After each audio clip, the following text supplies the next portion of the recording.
Goddag, Kasper. Hej Michael. Ej, så er vi tilbage igen på pinden. Det er vi. Det er dejligt. Med vores fatload mad og det hele. Ja, simpelthen. Og du sidder, hvad sidder du og kører ind? Vil du gætte på, nu fik du lidt et sneak peek på gaflen der. Jeg kunne overhovedet ikke se, hvad det var, men det lignede noget æg. Ja, Ja. bare ren æg, eller hvad? Nej, jeg har også noget rødt der. Ej, noget tomat. Ja. Ej, skønt. Mm. Det ligner jo næsten min mad. Og så har jeg mozzarella. Altså ikke revet mozzarella, men frisk mozzarella. Oh, Øhm, ja, ja. Og så har jeg lige fyret noget chokolade og peanut butter sammen med. Og sådan. så gemmer jeg den overdødige banan til at skal ind og træne her en gang over middag. Det er sindssygt, fordi at jeg har også gennem mit måltid, hvor jeg har flest carbs, inden jeg lige skal ned og fyre den sidste træning her, inden Jeg plejer vi altså tager afsted. altid at tage min banan om morgenen, og så til at træne. Men not today. Not Der er today. lige en lille smule work og så videre, der lige skal klargøres. os. Og der skal man ikke bruge carbs. Der skal man bare sidde helt stone-faced og... Om ikke andet, så ved Ja, jeg, at når jeg har indtaget de kaffe, så har jeg ikke mere i dag. Altså sådan en banan der, så er det den slut. løber, den løber man altså ikke langt på. Det gør man Nej, ikke. det gør man ikke. Så jeg løber lige lidt arbejde og lidt praktiske ting på den gode nats søvn, og så må bananen bære resten af dagen. Sådan. Har du, Ja. har du helt fri fra sådan fysiske klienter også? Eller... Yes. Yes. Ja, og så har jeg lige en lille smule løbende check-ins, nogen i dag, og så nogen i næste uge, når jeg engang er kommet hjem og så videre. Ja, Øhm, ja, det er jo altid lidt svært det her med, når det begynder at overlappe weekender og sådan. Ja, så skal det manøvreres lidt i. ja, så skal man lige indhente lidt. Altså, jeg har jo bare sagt til mine klienter, I hører fra mig om 2 uger, når jeg kommer hjem fra USA. Ja, Ja. selvfølgelig. Ja, nej, det har jeg ikke. Men stadig, man skal huske at holde ferie, og nu har jeg har ikke rigtig sådan holdt helt vildt meget ferie op til de her konkurrencer her. Så, så nu har vi jo 5 dage i Los Angeles efter Olympia. Så der tager jeg min ferie, og Sådan. så håber jeg ikke, at jeg mister alle mine klienter på det. Det... Det er jo frygten, men virkeligheden er jo nok en helt anden. Ja, det er den. Helt klart. Helt Hvad klart. fanden holder du 5 dages fri? Så gider Ja, jeg ikke mere. nej. Og jeg skal stadig betale dig. Nej. Ja. Nå. Hvad glæder du dig? Er du ved at være klar? Jeg synes, den her fat load, den er hård. Ja, Den er fortæl. meget, meget hårdere end de sidste 2 omgange. Man kan sige, op til EM, der var det ikke så slemt, fordi at der lå jeg jo rent faktisk lavere i kalorier dagene op til peak week. Så det her med rent faktisk at få mere mad, rent calorie-wise, det synes jeg egentlig, det var ikke sådan den helt store ændring der. Og op til Universe, der havde jeg kun 2 fat load dage. Så det var sådan, okay, det var lige til at overkomme det hurtigt klaret, hvis man kan sige det. Men den her gang, hvor jeg har kørt en hel uge inden med maintenance kalorier på 3300, og nu blevet sat ned på det samme, som jeg gjorde op til, hvad hedder det, op til EM, hvor jeg er nede på 2500. Det har jeg kunne mærke både sultmæssigt og volumemæssigt og energimæssigt. Altså det hele, det har bare ramt. Men igen, jeg har så også ramt en ny, ikke en ny laveste, men samme laveste vægt, som jeg gjorde op til Universe på bare 2 fat load dage, ligesom der. Og jeg har så den sidste fat load dag i dag, så må ikke jeg rammer en ny laveste vægt i morgen. Det kunne man næsten forestille sig. Øh, Det gør du nok. og, og så må vi jo, og så skal der bare fyldes op. Og vi kører jo Føl. tre carb update den her gang. Ja, hvordan Så har I struktureret det? Får du stadig samme mængde carbs i alt, eller hvordan? Jeg får flere Ja, carbs. Ja, vi kommer til at køre med 3 dage med 700 gram carbs. det er fuldstændig vanvittigt. Og Så så har det, du en det, depletion-dag, hvor du også får nogle carbs. så har vi en dry-out dag her om Eller fredagen, ja, en dry-out-dag. Ikke en depletion-dag, en dry-out-dag. hvor vi rent faktisk også har øget min carbs i forhold til op til EM. Fordi i Universe, der er noget, vi ikke har kørt den her dry-out dag. Der har kørt vi egentlig bare push på med carbs op til. Og der endte jeg jo faktisk med at være en lille bitte smule flad op til. Så, men igen, det er bare planen, der er blevet lagt. Nu må vi se. Altså, vi ved ikke, hvordan den her lange flytur til USA kommer til at påvirke.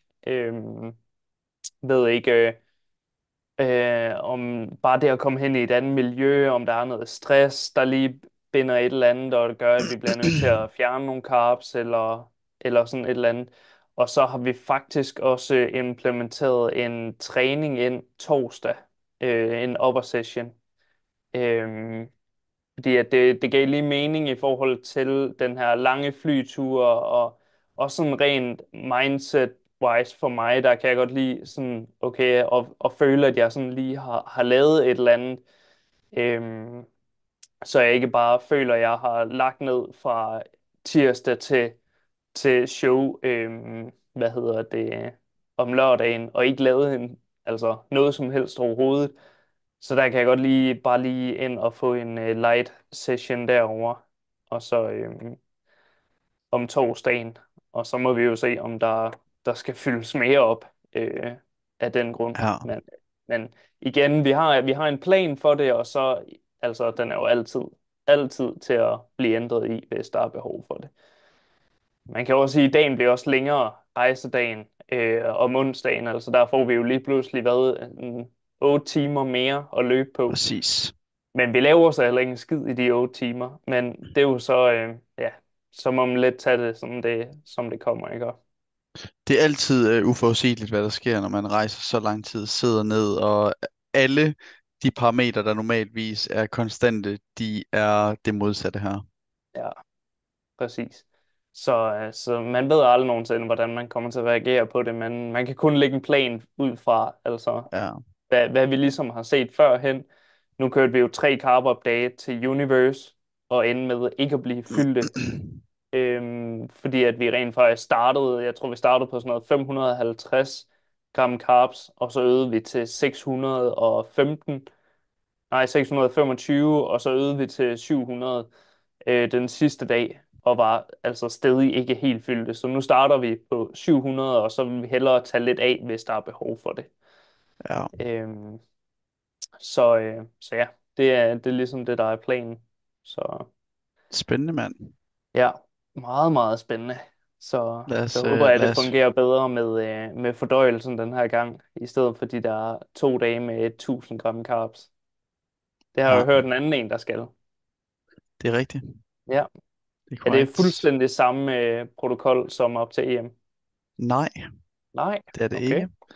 Vi prøver at køre lidt mere salt og lidt mere væske den her gang, men ellers foodwise har jeg faktisk også lidt anderledes. Ja. Men det er mere min dry-out dag, øh, hvor vi har smidt lidt flere carbs på. Ja. Og så, og så minder den ellers bare super meget om det, vi ellers har gjort. Jeg har jo anden fat load dag i dag, fuldstændig ligesom jeg har kørt af de andre gange. 3 fat load dage, 2 carb ups og så en dry out dag. Øhm, jeg tror, det bliver nemmere den her gang, som du siger, vi får 8 timer mere. Bliver det 8 timer, hvor vi bare kan spise som værende normal vågen? Nej, fordi der er nok en lille smule søvn, jeg også skal have i de 8 timer, og sådan, ja, så det er ikke kun en foræring af 8 timer, der er også noget stressniveau her, og sådan noget, vi skal tage højde for. Men om ikke andet, så får jeg potentielt i hvert fald et par timer mere til at kunne spise i, hvilket jeg tror er super fornuftigt. Ja. Men jeg kører fra sidste gang af en taktik, der hedder helt små måltider, og så spise sådan lidt hele tiden. Det fungerede sindssygt godt for mig sidste gang. Så, så det er noget af det, der går i planlægningen nu her. Jeg starter allerede planlægning i dag på Carboppen, og får forberedt os videre. Ja. Og i dag, det er mandag. Det er mandag i dag. Yes. Og vi rejser jo onsdag, så du har din første carb-up-dag om onsdagen, eller hvad? Ja. Ja, stærkt. Så Og det bliver en trial and error.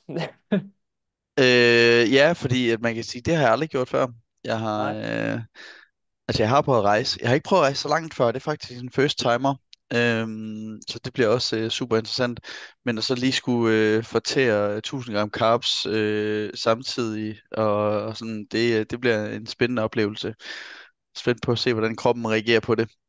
ja, Men ja, jeg er ikke så nervøs. Jeg har ikke tidligere erfaring med at binde en masse væske og af nogle af de her sådan andre problematikker, som folk de sådan oplever. Og jeg synes, min krop den er ret god til at adaptere til, hvad den bliver tilbudt osv. Fordøjelsen plejer aldrig at være et issue. Øh, så, øh, så jeg vil sige, jeg er ikke super bekymret. Men igen, det kan være, der kommer et eller andet, som man slet ikke havde forestillet sig. ja. Øh, så Det kan nemt det, være. men jeg forsøger ikke at bekymre mig, indtil at der er noget, jeg rent faktisk skal bekymre mig om. En god indstilling. Så, fordi at så kan man næsten bare gå i stress-mode i at tænke alle mulige ting, der kan ske. Altså, i Præcis. stedet for bare at tænke, når man sker det, så... Altså, igen, vi har jo hele onsdag aften, hele torsdag, hele fredag, hvis der skulle ske et eller andet. Altså, man kan næsten ikke, altså man kan ikke fuck det helt vildt meget op øh, Nej, der om onsdagen, hvis det er. Det var noget andet, hvis man tog afsted fredag, og så skulle ramme derover direkte til check-in, og så var det showday dagen efter. Altså, så vil man måske, okay, der er lige noget, igen, som du siger, man kan binde noget væske. Nu ved jeg selv, fordi at jeg var i Mexico øhm, der året efter DFNA, og der, jeg siger dig, mine ben, de var dobbeltstørrelse, eller i hvert fald mine fødder var. Så, og, men jeg havde ikke samme oplevelse, da jeg så var derovre her i sommer, over i USA, og rejste. Der havde jeg slet ikke samme oplevelse, så jeg har sådan, og jeg gjorde ikke noget anderledes ud fra de to ture. nej, Så det er sådan lidt, lad os prøve at se, hvad der sker. præcis, Og så præcis. ellers må jeg bare ligge med benene over og ned og lave nogle calf raises nede i centret eller et eller andet. Og det For er at jo få det, hvor man flyttet sådan, noget. som du siger her, vi har jo trods alt stadig fra onsdag hele tiden indtil, at vi står på scenen lørdag. Så det er virkelig begrænset, hvor lille en risiko der er for, at der sker noget så voldsomt, som man ikke kan nå at gøre noget ved. Ja, Øh, så så det har jeg ro i. Ja, om ikke andet. Så må vi bare stå på scenen og ligne sådan en water balloon. bare en Michelin-mand, der bare Ja, kommer ind. ja. En mørk Michelin-mand. Det vil være sindssygt. Det vil potentielt nok være en first timer på Olympiascenen. Der er en første gang for alting. Ja, det er jo det. Men Det er jo det. du har ikke været til Olympia før, har du? Nej, det har jeg ikke. Nej. Hvad er dine forventninger? Øhm, Jeg tror lidt det samme forventninger, som jeg havde op til Universe. Det her med, at fordi at man lige har været til et show, som Daniel har organiseret, og som, nu har jeg lige hørt deres sidste afsnit, eller seneste afsnit af podcasten der, hvor de taler om det. Men det her med, at altså, han har fået at vide så mange steder fra, at det er det bedste show, der er blevet holdt. Og det er altså for folk, der har været i branchen og været til flere, både naturlige shows, NPC-shows, altså Worlds i WNBF og sådan noget, og siger, at det har været det vildeste show, de har været til. Så igen, så er det også sådan lidt, også hvad jeg har hørt fra de danske atleter fra de tidligere år, det her med, jamen, det er ikke fordi showmæssigt, at det sådan kommer til at blow my mind, tænker jeg ikke.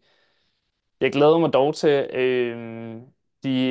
og sådan prøve at komme op mod altså toppen af toppen, man kan sige. Du tager med over, øhm, men der kommer en hel masse fra USA, som kvalificerer sig til Natural Olympia i deres konkurrencer derover, som ikke tager turen over til Europa for at konkurrere, så det er også nogle helt nye atleter, man kommer til at stå mod. Og hvordan det kommer til at være. Så det er jo sådan lidt, jamen konkurrencen tror jeg kommer til at være større. Nu ved jeg ikke, hvor mange der var tilmeldt sidste år, men jeg kunne forestille mig, at der er rigtig, rigtig mange tilmeldt. Hvorimod nu her, både til EM og Universe, jamen der var det 5, man stod mod, eller hvad hedder det, 4 andre, vi var 5 i klassen, hvor man måske godt kunne tænke sig, at det var en lille bitte smule større, lidt flere atleter og sådan noget i pro-klasserne. Men det kommer jo altså stille og roligt. Nu var der jo ham, der vandt pro til EM, der stillede i Universe også. Han tager også med over til Olympia og stiller op. Og så er der ham, der fik tredjepladsen til der i Ungarn i pro-showet, der også stiller op derovre. Og det er sådan, og så dig og mig. Det er dem, jeg ved, der stiller i Classic. Øh, og så må vi jo se, hvem der ellers dukker op. Så det er sådan lidt, jeg tror bare, at det er, hele oplevelsen er at tage det over som et landshold og repræsentere Danmark og få lidt samme altså fornemmelse og følelse, som man havde til VM der sidste år, hvor man sådan var afsted samlet i en flok og sådan noget. Fordi at jo, dagen prøvede også at få det til at være sådan lidt landsholdsfølelse her op til EM, men vi var vist, var det 50 danske atleter eller Ja, sådan noget. ja. Så det er svært at få det samlet på den måde. Nu kan man sige, jeg tror, jeg har talt frem til 9 atleter, vi er, der tager afsted. Og vi skal alle sammen, næsten alle sammen stille samme dag. Øhm, så det kan være, at det bliver sådan lidt nemmere at orkestrere, at vi er der sådan samlet og sådan ligesom får den her landsholdsfølelse. Det tror jeg, du er fuldstændig ret i. Jeg kan virkelig godt lide den her tanke, du deler med, at landsholdsfølelse handler måske ikke altid om mængden. Nej, Fordi det kan faktisk være super svært at skabe den her virkelig, det her virkelig sådan tætte sammenhold, når det bliver så mange. For man kan sige her med 9 mennesker, jamen så ved man 100% hvem hinanden er. Øh, hvor med de 50, der var til EM, altså det halve af dem, I have no clue.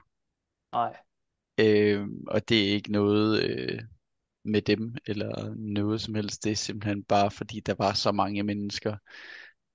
Så det var ikke nemt at holde styr på. Det var ikke nemt at hippe på alle sammen. Hvor jeg tror sådan en tur her, ligesom til turen til Holland til VM i sommer, der er det jo meget nemt at vide, hvornår vi havde en dansker på scenen, hvornår vi var ude sådan at hippe. Jeg kan huske, vi sådan løb frem og tilbage fra backstage og så om til scenen, for nu gik der en på og sådan hippede på vedkommende, og der var altid nogen til sådan at hjælpe hinanden med at gøre klar her, fordi man vidste, hvornår hinanden skulle på og sådan noget. Hvor det er, at med 50 mennesker, jamen der er hele tiden nogen på.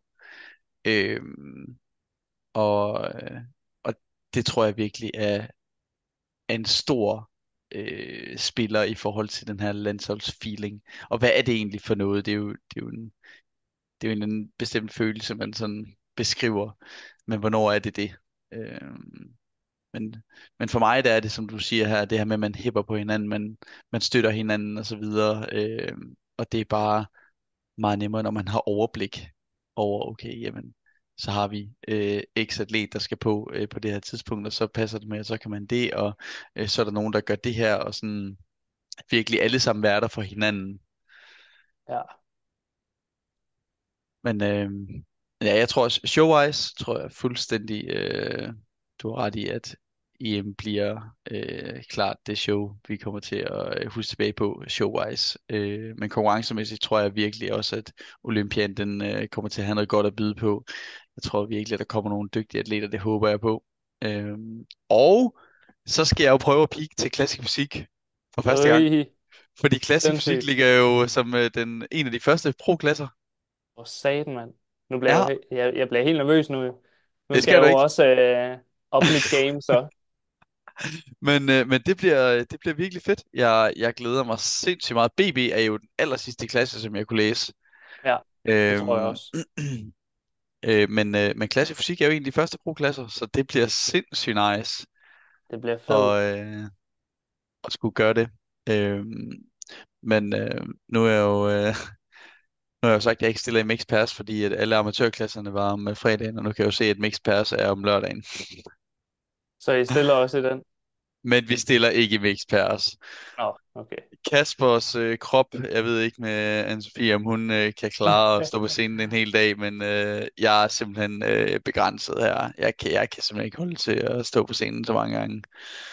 På en dag. Det, Det er også til, sindssygt. altså jeg vil sige til dem, der ikke har prøvet det endnu, det er så meget hårdere, end man overhovedet forestiller sig. En ting er at stå der en gang, en anden ting er at stå der to gange, og så tre gange, og så videre, og skulle gøre det 2 dage i træk og sådan noget. De her ting her, det er meget hårdere, end man forestiller sig. Bare en enkelt gang. Åha. Ja, Det, det er vanvittigt. Jeg kan huske der fra VM, hvor jeg stillede 4 gange på en dag. Det var jo ja, altså først junior, så open, så overall, og så pro. Nej, og det var bare, det var sådan, det var ikke det lå ikke lige op ad hinanden. Det var sådan noget classic junior, helt om morgenen, så gik der 2-3 timer, så var det open. Så lige derefter, der var det godt nok overall, men så gik der lige en 2-3 timer mere, og så var det pro-klassen. ja, Og så var jeg jo faktisk også på scenen igen en gang til, helt til sidst, for alle pro-vinderne, der ligesom skulle møde hinanden om det der fucking bælte, de havde. Og der var jeg bare sådan, altså det gad jeg ikke engang at peak til. Det var bare, skulle jeg bare ind og stå, og så jeg var helt slukket der. ja, men det er der virkelig ikke noget til. Al, hvordan er responsen fra dine atleter allerførste gang, I har en poseringsteam? De synes, det er mega hårdt. Altså, Ja. de er sådan, jeg vidste slet ikke, det var så hårdt her. Jeg blev helt forpustet af det. Og sådan noget. Og jeg havde også nogen med ned til poseringsseminaret der i Odense.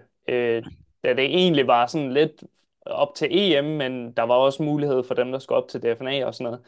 Og de var jo bare sådan, de var helt smadret i benene, og faktisk hele Ja, kroppen dagene efter, fordi at de vidste slet ikke, det var så hårdt.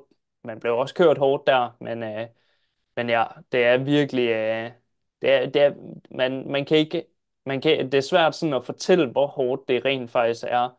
Man skal lige prøve ja, bare lige at køre de der runder, og så bliver det jo faktisk kun hårdere, jo bedre man bliver, fordi så begynder man at lave transitions, hvor man også spænder, og altså, og tænke over det, og skal fokusere på at holde maven, og alt sådan nogle ting her. Så det bliver jo kun hårdere, jo bedre du rent faktisk bliver, hvis man kan sige det, ikke? Og jeg ligesom ser alt det, andet. Ikke? jeg ser det lidt ligesom styrketræning, at når man bliver Mm, bedre, så udfordrer man sig bare endnu mere. lige præcis. Og så siger man, okay, men så kan jeg godt det næste. Ja, Men ja, det er lige præcis det, du siger her, at responsen den er ofte, ej, det er meget hårdere, end man forestiller sig, og det er hårdere end bentræning. Jeg skal lige have en pause, jeg kan slet ikke trække ja, vejret, og ja. ja, så Også det her med, at de er jo i off-season på det her tidspunkt, hvor de gør det.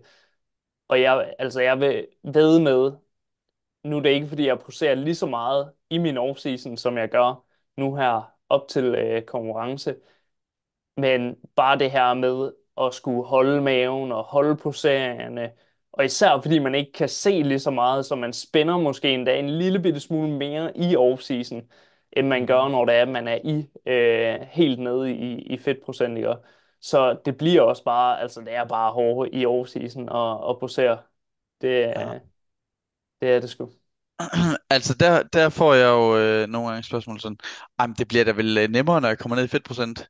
Ja, det bliver nemmere, men det bliver nok ikke så meget nemmere, som du havde håbet på. Nej, præcis. Det er altså marginaler, vi snakker om, at det bliver nemmere, udelukkende på baggrund af fedtprocent. Ja. Det er nok nogle andre faktorer, der gør, at det bliver lidt nemmere, som du nok mærker. Mere end det nok er fedtprocenten, der falder. Og så Men det er, rent energi-wise, der har man så bare mindre energi til at producere.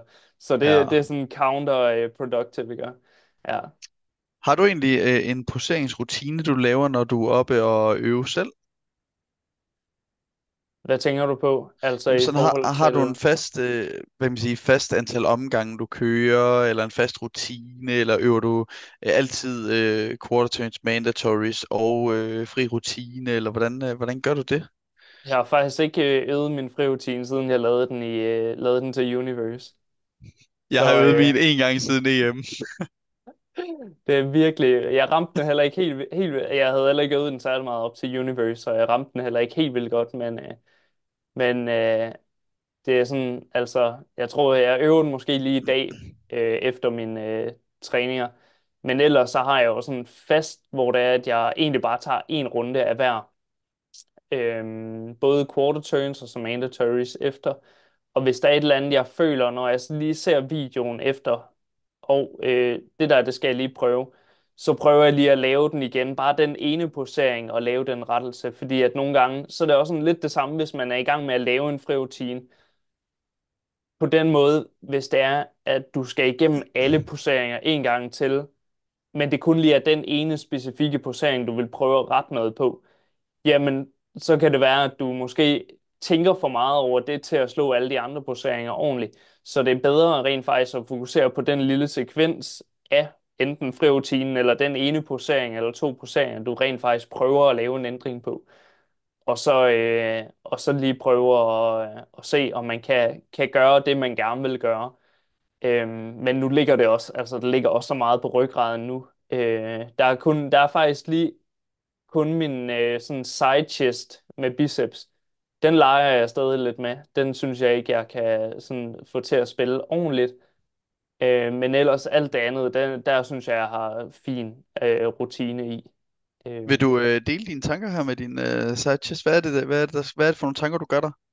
Jamen, det er mest, om jeg skal køre sådan et lidt højt bryst, når jeg står med siden til, eller om jeg sådan skal crunche en lille bitte smule ned, så man kan se lidt mere abs, eller om jeg rent faktisk skal prøve at lave et vakuum, få lidt større bryst, og så, men der kan jeg ikke rotere lige så meget, fordi så mister jeg lidt arm på det.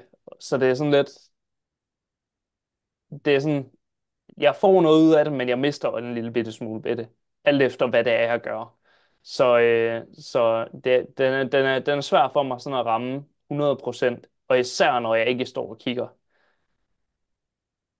Men hvad tænker du, når du siger 100%?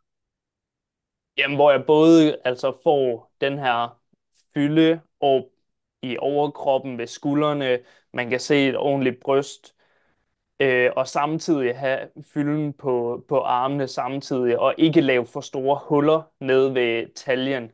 Så det er sådan lidt kombinationen af de her tre ting. Jeg kan godt altså få mit bryst og skulderparti til at se stort ud, men så mister jeg, eller får måske et lille hul, og måske gør det, min arm Mm. ser lidt mindre ud, fordi der kommer de her huller. Ellers så skal jeg stå lidt mere kompakt, men så kan jeg ikke rotere lige så meget, og så mister jeg måske lidt over på overkroppen. Men så kommer min arm og midtersektion til at se meget, altså sådan meget kompakt og fyldig ud. Så det er sådan Ja. lidt, hvad vil jeg helst gøre? Hvad Og kan du hvad vil jeg bedst helst lide? få ud af det? Ja, lige præcis. Men det ved jeg, jeg ved ikke, hvad jeg bedst kan lide der. Det er sådan Så lidt, er jeg det, laver det ene den ene gang, og så prøver jeg at lave det næste den anden gang, og så er det sådan lidt, nå, men okay, der er pros and cons ved det. så er det egentlig, fordi du ikke kan ramme den 100%, eller er det fordi du faktisk ikke er helt 100% sikker på, hvad for en du bedst kan lide? Jamen, altså, hvis jeg vil ramme den, altså, jeg vil jo gerne have den 100%, så jeg kan få begge dele af det, ikke? Det vil man jo altid gerne. Så god Så mave og god bredde på top og god arm. ja, jeg kan ikke både få gode arme og god bredde på toppen samtidig. Det synes jeg er lidt irriterende. Men du har det Men, hele. men det kan være, at det kommer efter næste off-season. Ja. Og men igen, så går det i glimrende, og så går man bare med en af dem, og så Ja, ja, perfekt. lige præcis. Lige præcis. Ej, det er interessant. Posering er jo altid super spændende. Jeg lavede jo, eller jeg fik et spørgsmål her med 5 poseringstips og sådan noget, hvor det er, at lige præcis det her, det er jo sådan, det er jo også meget personligt, hvad der sådan både falder i ens smag, hvad man godt kan lide, når man skal fremvise sin fysik, men også det her med, at en side chest, hvis du liner 5 forskellige op, så ser det næsten altid ud på 5 forskellige måder. Ja, Og det er ikke nødvendigvis fordi, at den ene er mere rigtig end den anden, eller den ene er bedre end den anden. Det handler egentlig mere om fysikken. Hvad er det, der er godt til den fysik? Så her, jamen, du kunne godt lave 5 forskellige side chest, og så vil det være nok ganske fint, hvor der er en af dem, du bedst kan lide. Øhm, ja, så procent, det bliver også meget, meget personligt. ja, og det er også derfor, det måske er godt at have en, altså sådan on the side, der lige kigger med lidt objektiv, fordi ofte så, og det ved jeg jo også fra mig selv af, når jeg også sidder og fortæller det her, det er jo fordi, jeg kigger rigtig meget, altså med sådan de forkerte briller, altså hvad ser forkert ud, i stedet for at sige, nå, men hvad ser rent faktisk godt ud her? Hvor det er, altså, måske ofte sådan kommer til at ligge lidt for meget i, nå, men hvorfor kan jeg ikke gøre det her i stedet for? Hvor det er, man, hvor jeg så også, altså når andre folk kigger hjem, så er det måske, nå, men kæft, de lægger jo mærke til det, der rent faktisk, altså popper ud og ser stort ud og sådan noget. Men man er jo altid selv sin største kritiker, så det er jo også det her med, jamen, man skal lige få nogle objektive øjne på, der rent faktisk lige siger, så også du delte en story her den anden dag med, var det inden du begyndte fatload, eller var det efter første Ja, dag, eller det var i går, inden jeg begyndte ja, fatload. ja, hvor du ikke lige synes, at formen var der og sådan noget, og så tog du rent faktisk lige en video, og så ved jeg ikke, om det var Ibsen, eller om du selv kunne se det, når det lige var sådan objektivt, og man lige lagde følelserne til siden. Fordi der har vi også snakket mange gange om det her med, at ens følelser påvirker, hvordan man ser på sig selv. Hvis man føler sig oppustet, jamen så føler man heller ikke, at man har den fladeste mave, men i princippet kan have en virkelig, virkelig flad og tynd mave, selvom man føler sig oppustet. Så den her, hvis man ikke føler sig godt tilpas eller et eller andet, jamen så ofte så begynder man også at kigge efter netop det, man føler, der skulle være galt ved netop det her. Så, så ja, det er i hvert fald en rigtig god ting, når man øver poseringer. Ja, ja, det er super spændende, den der følelsesmæssige rutsjebane, man godt kan komme i, emotionelt i sådan en rejse her. Det ja, en ting er sådan udfordringerne med at få spist og trænet og alt sådan noget, men det fylder jo en brøkdel af alt det Ja, andet. Den her ja, rejse her, det er jo det, der gør det til bodybuilding, det er jo poseringerne og den her sådan kunst, men også, jeg tror, at kunsten af at kunne lægge sådan lidt følelserne til side, gør, at man gennemfører diæten s- fornuftigt.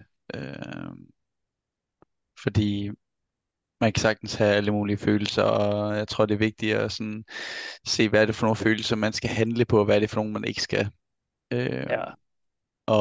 nej, det var egentlig bare mig selv, der kiggede på videoen, og var sådan, okay, hvis jeg ser udefra, hvis det her det havde været en anden, hvad havde jeg så set? Hvad havde Ja. jeg så vurderet? Og der vurderede jeg jo ikke, at jeg var hverken choppy eller væsket eller alt muligt andet, hvad jeg ellers fik bildt mig selv ind, at jeg følte mig som. Det vil Men være synd at sige. det er reelle følelser, der kommer, og det er simpelthen i at være i processen i så lang tid, og hele tiden vurdere sig selv, og hele tiden have sådan en føler ude om, hvordan har man det, hvordan har man det ikke, og altså man kan virkelig køre det op til noget, det ikke er. Så lærer man at håndtere de ting her, og sådan, så, så kommer man til at gøre det godt. Og de her med Ja, de helt faste rutiner, poseringsrutiner, træningsrutiner, jamen egentlig lægge sin lid mere til dem, end alle de følelser, der går igennem kroppen om, at man føler det ene og det andet og det tredje. Øh, og nu har jeg selv startet atleter nu her, hvor vi har snakket meget om det her med deres træning. Den kommer til at føles hårdere og tungere og mindre energifyldt og sådan noget, men ofte så er det en følelse mere, end det er realiteten, når de går til deres sæt. Øhm, og det er sådan ofte den første følelse, sådan hvad jeg husker, at man sådan kommer til at opleve i den her proces her, det er, at lige snart vi starter kalorieunderskud, jamen så har man ikke den samme sådan fyldthed, som når man ligger i et overskud, og man får ikke den samme mængde mad, og sådan, der går mange ting i det, men det er ofte træningen, der sådan er den første ting, der sådan Okay, shit. Okay, nu skal jeg sådan tage mig sammen, agtig. Men man har ofte mere, end man giver sig selv credit for. Ja, helt klart. Og det er også rigtig meget det her med, hvad er det, man lægger i det for inden. Altså, hvis man nu allerede siger til sig selv, nu er jeg i kalorieunderskud, nu begynder trænerne at være dårlige, nu har jeg ikke noget energi, jeg er sulten. Altså, så begynder man allerede at pege henad mod den her retning af, at man heller ikke kan præstere på samme måde. Man kan ikke holde sin performance. Man kan ikke altså gøre de her ting, og man har lyst til mere mad og sådan noget. Men det er måske reelt set bare ens følelser omkring det. Hvorimod, at man måske er i stand til rent faktisk at kunne opretholde altså rimelig højt niveau, og især her i starten. Fordi at det er ikke fordi, at din krop den bliver helt fatigued af en uge i 500 kaloriers underskud. Altså, det vil den ikke. Det er først, når det er, vi kommer hen i et long-term kalorieunderskud, altså hvor vi har lagt i kalorieunderskud hver dag i rigtig, rigtig lang tid. Det er der, så Yes. begynder den så småt, så vil man kunne se en rigtig stor forskel sådan fra det ene punkt til det andet. Men det er ikke fordi, det bare sker sådan fra den ene dag til den anden og falder ned, Ej, men det sker bare sådan stille og roligt, så det kleiner det bare. Så det er ja. også rigtig vigtigt med det der hele tiden sådan at vurdere, okay, hvor er vi henne i forhold til processen, og hvor er vi henne i forhold til, hvad vi kan restituere fra i forhold til træning, og hvor er vi henne i forhold til, okay, skal vi implementere en lille bitte smule flere grøntsager, bare for at holde lidt mere fylde, men pas på med at lave de der kæmpestore ændringer på baggrund af en meget lille øh, ændring i sig selv, hvis man skal sige det, ikke? Så True. Men jeg tænker, vi skal til at runde episoden af herfra. Næste gang, at vi optager, der er vi jo kommet hjem fra Las Vegas af. ja, Øhm, en af os er i hvert fald. En af os er, Ja. kan du egentlig godt optage derovre, eller hvad? Vi finder ud af noget, mate. Vi finder ud af noget. Okay. Det kan være, at vi optager et eller andet i Las Vegas, nede på Og ja, casinoet. det kunne vi også. Vi sidder og ruller på den enarmede tyveknægt. Ja, Øh, vi smider firmaets overskud på rød. Ja, lige præcis. Alle Ej, pengepræmierne rører bare på rød. Så ja. kører det. Ej, så hvis der er noget, I godt kunne tænke jer at høre, når det er, at vi er færdige med at stille op her, så smæk det endelig afsted, så tager vi det i de næste par episoder her efterfølgende, så laver vi kæmpe recap af hele vores sæson, af alt det hele, og går igennem, hvis der er whatever spørgsmål til det, så smæk det afsted. Vi skal nok lave spørgerunder på vores stories også, som I kan gå ind og smide jeres spørgsmål afsted til, men ellers så kommenter på YouTube og det hele, så laver vi kæmpe seasonal recap af Classic Cast. Yes. Og så skal jeg nok huske at lægge den rigtige YouTube op. Altså, jeg kokser rundt i det. Jeg føler, der er et eller andet hver gang. Så er det et forkert billede, eller forkert lyd, eller... Ja, det er Men jo... lev på, at du stadig er på diæt. Det er Ja, diæthjernen. Om et jeg par giver uger, også den.